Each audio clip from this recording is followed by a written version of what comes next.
1935 সালের মে মাসের একেবারে শেষ সপ্তাহ মুক্তি পেল রাধা ফিল্মসের মানময়ী গার্লস স্কুল ছবিটা। মুক্তি পাবার সঙ্গে সঙ্গে একেবারে ঝড় উঠল নিহারিকার বেশে কাননবালাকে দেখবার জন্য। দর্শক একেবারে হন্যে হয়ে উঠল। কাননবালা তখন ইয়ং বেঙ্গলের হার্টথ্রব।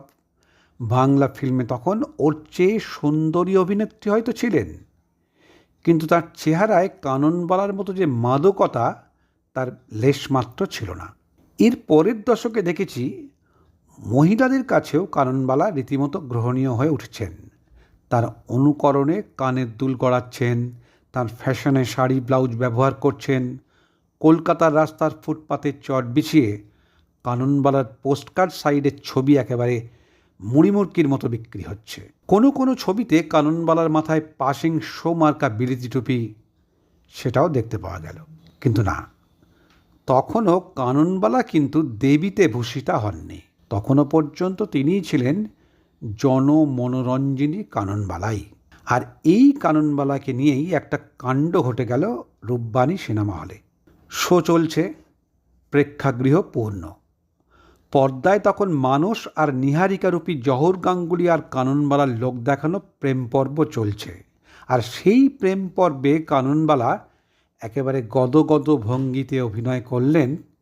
এমন অভিনয় করলেন যে সামনের সারির এক তরুণ দর্শকের মাথা খারাপ হয়ে গেল সেটা দেখে।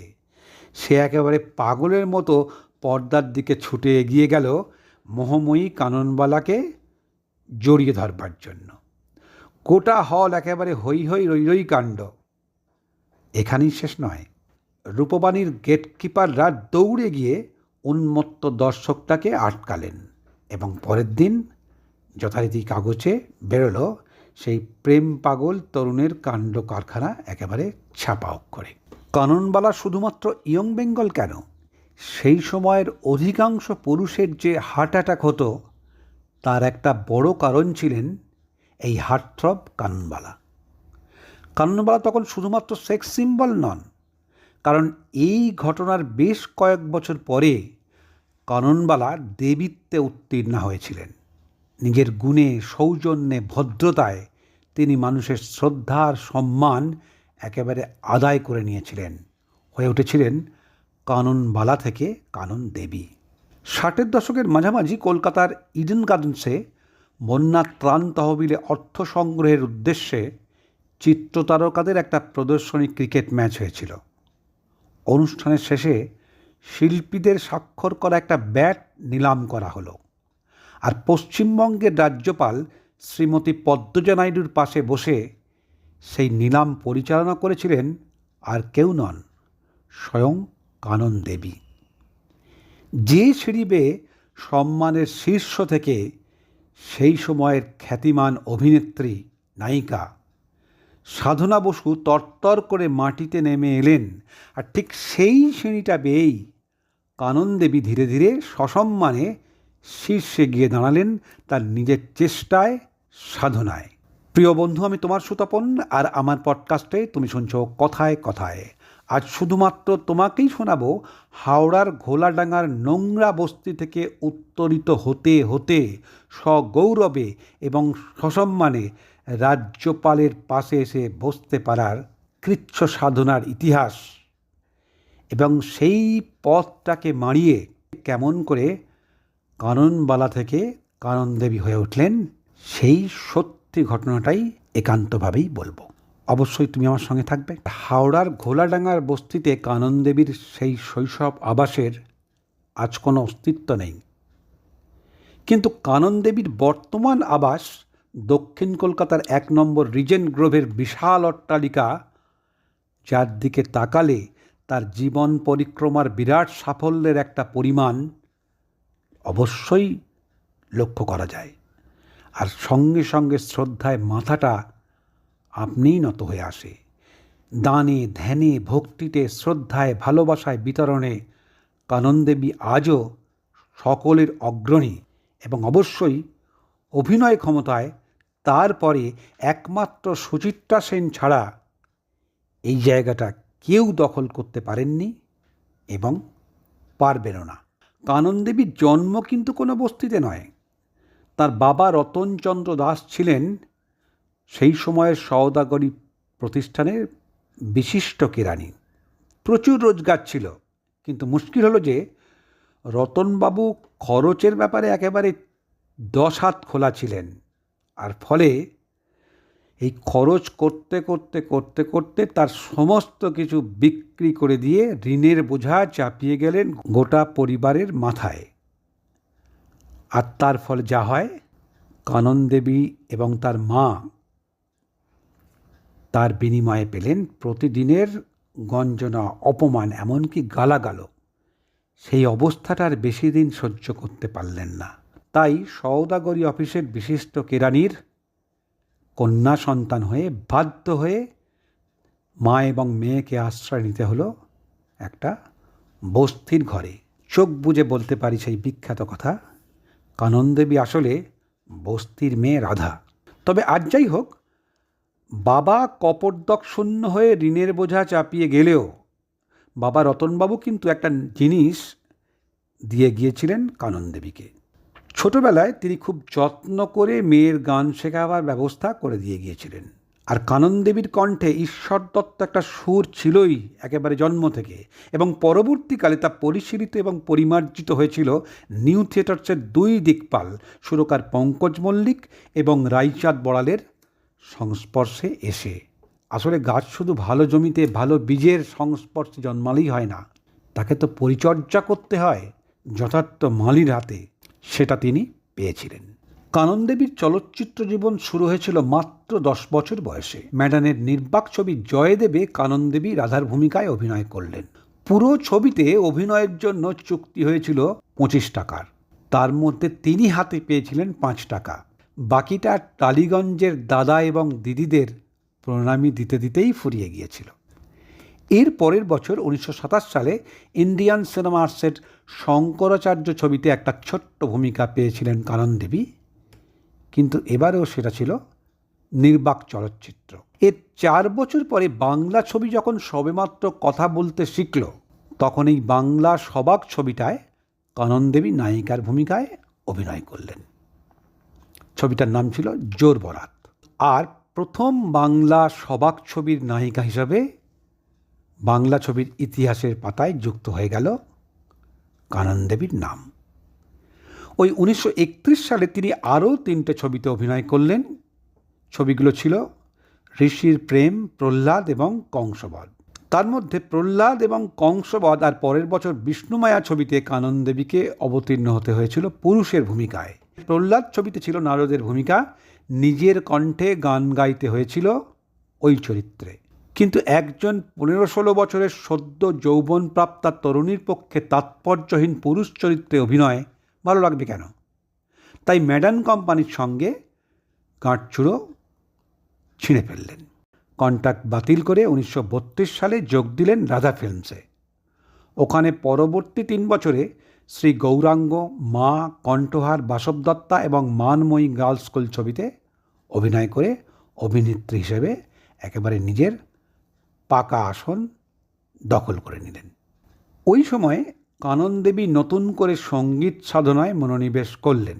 এর মাঝেই বলে নিই, মানময়ী গার্লস স্কুল ছবির অসম্ভব জনপ্রিয়তার বড় জায়গা ছিল অবশ্যই গান, এবং এই গানের বড় অংশ দখল করে নিয়েছিলেন কানন দেবী তার নিজের গলায় গেয়ে। বাংলা ছবিতে তখনও কিন্তু প্লেব্যাক প্রথা চালু হয়নি। সিঙ্গিং স্টারের তখন প্রচণ্ড চাহিদা। লখনৌয়ের এক ওস্তাদের কাছে উচ্চাঙ্গ সঙ্গীতের তালিম নিলেন তিনি, আর ঈশ্বর দত্ত কণ্ঠস্বর সঠিক তালিমের গুণে অসাধারণ হয়ে উঠল। 1935 সালে মেগাফোন রেকর্ড কোম্পানির প্রতিষ্ঠাতা স্বর্গত জে.এন. ঘোষের সহায়তায় কানন দেবীর প্রথম রেকর্ড বেরোলো। এই সময় একটা প্রশ্ন উঠেছিল যে কানন দেবী গায়িকা হিসেবে বড় নাকি অভিনেত্রী হিসেবে বড়, যদিও সেই প্রশ্নের মীমাংসা আজও হয়নি। তবে যাই হোক, নিউ থিয়েটার্সের যুগে মুক্তেই সাথী, বিদ্যাপতি, সাপুড়ে ইত্যাদি ছবিতে যখন কানন দেবীর গান বাংলার আকাশ বাতাস মাতিয়ে তুলছে, তখন মনে হতো গায়ী হিসাবেই কানন দেবী বড়। আবার নিউ থিয়েটার্সের পরিচয় ছবিতে কিংবা এমপি প্রোডাকশনসের শেষ উত্তর ছবিতে উনি যখন শ্রেষ্ঠা অভিনেত্রী হিসাবে বিএফজের পুরস্কার পাচ্ছেন, তখন মনে হতো অভিনেত্রী হিসাবেই তিনি বড়। আর সেই সময় বিএফজে অ্যাওয়ার্ড কিন্তু ছিল যাকে বলা হতো শুধু বাংলার নয়, ভারতের অস্কার। কিন্তু কানন দেবীর অভিনয় এবং সাংগীতিক প্রতিভা যথার্থভাবেই ফুটে উঠল নিউ থিয়েটার্সে এসে। পঙ্কজ মল্লিকের শিক্ষকতায় ওর গাওয়া মুক্তি ছবির রবীন্দ্রসঙ্গীত আজ সবার রঙে রং মেশাতে হবে স্বয়ং রবীন্দ্রনাথকে পর্যন্ত নাড়িয়ে দিয়েছিল। আর দর্শকদের মুখে তো একেবারে মুখে মুখে ফিরবে, এটা তো খুব স্বাভাবিক। পরবর্তী পর্যায়ে রাইচাঁদ বড়ালের সুরে সাথী ছবিতে ঘর যে আমায় ডাক দিয়েছে হারিয়ে যাওয়ার নাম ধরে এবং বিদ্যাপতি ছবিতে অঙ্গনে আও বজাব রসিয়া কিংবা কাজী নজরুলের সুরে সাপুড়ে ছবিতে আকাশে হেলান দিয়ে পাহাড় ঘুমায় ওই, এই গানগুলো তো শুধু শহরে নয়, গ্রামের একেবারে অলিতে গলিতে পথে ঘাটে তুমুল জনপ্রিয়তা পেয়েছিল। কানন দেবীর গানের কদর তখন শুধুমাত্র এই বাংলাদেশেই নয়, সারা ভারতে ছড়িয়ে পড়েছিল। এবং এই জনপ্রিয়তা যে কতখানি ছড়িয়ে পড়েছিল, 60-এর দশকের মাঝামাঝি বোম্বাইয়ের বিখ্যাত প্রযোজক, বলা যায় 1 নম্বর প্রযোজক এনসি সিপ্পির বাড়িতে তার প্রমাণ রয়েছে। কানন দেবীর গাওয়া বাংলা আর হিন্দি গানের রেকর্ড একেবারে থরে থরে সাজানো। সিপ্পি সাহেব ছিলেন কানন দেবীর গানের একেবারে অন্ধভক্ত। কিন্তু এমনি এমনি নয়, কানন দেবীর যোগ্যতাতেই এরকম অসংখ্য মানুষ তার অনুরাগী হয়েছিলেন। বিখ্যাত সুরকার কমল দাশগুপ্ত এই একই কথাই বলতেন। তাঁর সুরে কানন দেবীর গাওয়া শেষ উত্তর ছবিতে তুফান মেল যায়, অথবা আমি বনফুল গো আমি বনফুল, কিংবা যোগাযোগ ছবির যদি ভালো না লাগে তো দিও না মন, এই সমস্ত গান আজও কিন্তু মানুষ নিজের ইচ্ছায় প্রাণ ভরে শোনেন। কমলবাবুর সুরে দেবকী বসুর চন্দ্রশেখর ছবিতে অশোক কুমারের সঙ্গে কানন দেবীর গাওয়া অনাদিকালের স্রোতে ভাসা মোরা দুটি প্রাণ গানটা তো রীতিমতো একেবারে মাদকতা তৈরি করেছিল। ভাবলে অবাক হতে হয় যে, মানে সত্যি কথা বলতে কি আজও যেন বিশ্বাস করা কঠিন যে 1947 সালে এই ছবিতে অভিনয় করবার জন্য কানন দেবী 1 লক্ষ টাকা পারিশ্রমিক পেয়েছিলেন। এবং ওই অঙ্কের টাকা বোম্বাইতে কোনো শিল্পীরা পেতেন না। এবং টাকার অঙ্ক যদি আজকের মানদণ্ডে হিসেব করা যায়, আজ পর্যন্ত টলিউড বলিউডের কোনো শিল্পী, এমনকি দক্ষিণের কোনো শিল্পীও দক্ষিণী ছবিতে অভিনয় করে কিন্তু পাননি। কিন্তু যা হয় চিরদিন কাহারও সমান নাহি যায়। 40-এর দশকের মাঝামাঝি সময়ে কানন দেবী বিয়ে করলেন বিখ্যাত ব্যারিস্টার অশোক মৈত্রকে। সারা বাংলাদেশে তাই নিয়ে একেবারে তোলপাড় হয়ে গেল। সবাই ধরে নিলেন বিখ্যাত হেরম্ব মৈত্রের বাড়ির বধূকে নিশ্চয়ই আর অভিনয় কিংবা গান করতে দেওয়া হবে না। এবং এই আক্ষেপ কেন, এই দুঃখটা একেবারে লোকের মুখে মুখে ছড়িয়ে গেল। কানন দেবী কিন্তু উল্টোটাই ভেবেছিলেন। তিনি মনে করেছিলেন যে এত বড় একটা কালচার ফ্যামিলি, সেখানে নিশ্চয়ই অভিনয় বা সঙ্গীতের ব্যাপারে তাদের উদারতা থাকবে। কিন্তু মানুষ ভাবে এক আর হয় এক। কার্যক্ষেত্রে ঠিক উল্টোটাই ঘটল। বাড়ির বউ তুমি, তোমার গান গাওয়া চলবে না, অভিনয় করা চলবে না, ব্যাস। কানন দেবী কিন্তু এটা মেনে নিলেন না। সুতরাং যা হবার তাই হলো, বিবাহ বিচ্ছেদ ঘটে গেল।